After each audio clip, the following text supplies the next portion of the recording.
and now we're moving on to the policy itself. So what we're going to be talking about are the commercial policies, right? That's the issue here.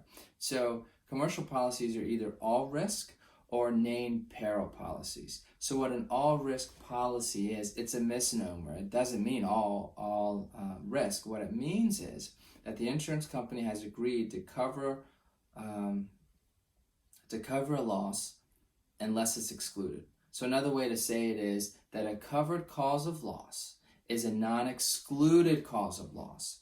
So let me break that down a little bit. So what you'll see is insurance policy will list, it'll have kind of a blanket statement and say, hey, we'll cover, we'll cover damage to your property, right?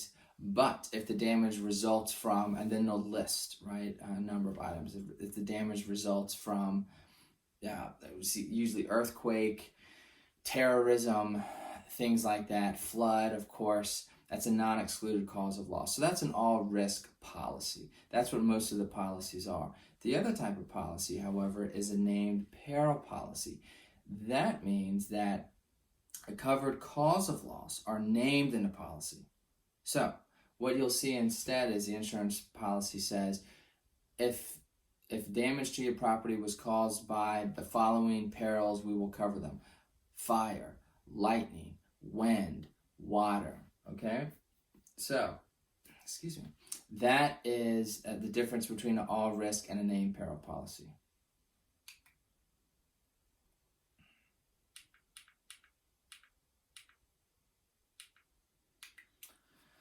Okay, second slide here.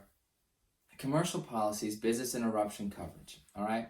Now, the BI coverage usually comes in as an endorsement or a rider, kind of the same thing, to a commercial policy, or a BOP, right? A business owner's policy. Okay. Now, it's a first party policy, not a third party. All right. So it's important to keep that in mind. The insurance company is required to pay benefits to the insured, the policyholder, for a covered loss. Now, that is an ISO form. We talked about that earlier, right? These insurance companies, they just generate the same forms, and that's why you'll see the same language. And so they're the ISO standard forms. Now, the purpose of BI coverage is to protect against the loss of income caused by interruption to normal operations of business. That's the net income. All right, that's what it means. Now, we're not going to get into calculating this. We're not going to break that down, because I don't even see that as important yet. If you're looking at these BI COVID-19 claims, you have to show that there's even coverage to even get there in the first place, right? But suffice it to say is that the purpose of BI coverage is to protect a business from its loss of net income, right? That was caused by a covered cause of loss. So, on the policy, just a couple of components here. No, it doesn't. I'm not spelling anything out. They're just shorthand, so I could fit them in these circles.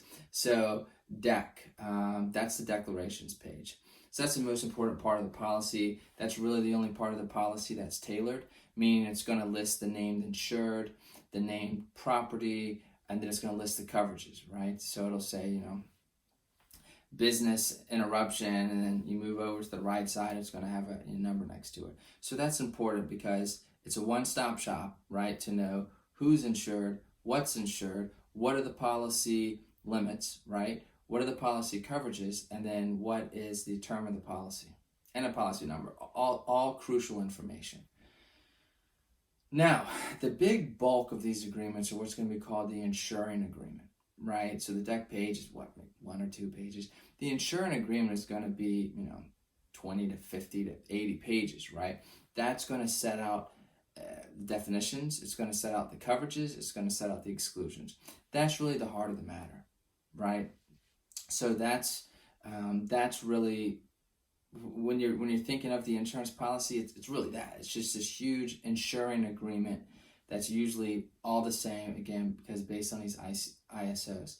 So reporting No, I'm sorry, that's going to be the condition. So the other part, sometimes it's part of the insuring agreement, sometimes it's not, but you'll have conditions. And I think in one of the later slides we talk about that. But one of the important ones is reporting, right? Reporting the claim and timely reporting the claim. So that's belongs to the policyholder. And then E for endorsement. So business interruption, it's going to be an endorsement or a rider, right? Replacement cost coverage, and then earthquake. So these are some common endorsements or riders to the policy. So on the policy, getting back to that, so common duties of responsibilities. So for the insured, right, the policyholder, they have to notify. We talked about that, a timely notification of a claim. A policyholder can't sit there and then not report a claim, right? So this is great for these BI claims, right? And COVID-19 with all the just the noise and everything that's going on, it's difficult, right, to do almost anything. But policyholders still have a duty under the policy to make a timely claim to the insurance company, right? They have to document the loss. I mean, that's a condition, right? The insurer, the insurance company, they have to open a claim, right? Even if they know there's no coverage, they still have to open a claim, and they have to investigate. And you remember the Cal Regs slide we talked about earlier, and then Casey, right? We touched on the Casey unreasonable behavior about a failure to investigate, right? So it's important the insurance company does that. And then the insurance companies have to accept or deny the claim. And under the Cal Regs, they have to do that within a certain period of time. So this should work like a well-oiled machine, in a perfect world, which of course we're not in, right? But the insurance company should timely submit a claim, right? I'm sorry, the policyholder should timely submit a claim. The insurance company should fairly and fully and thoroughly investigate the claim. And then the insurance company should either accept or deny the claim. And that's it, right?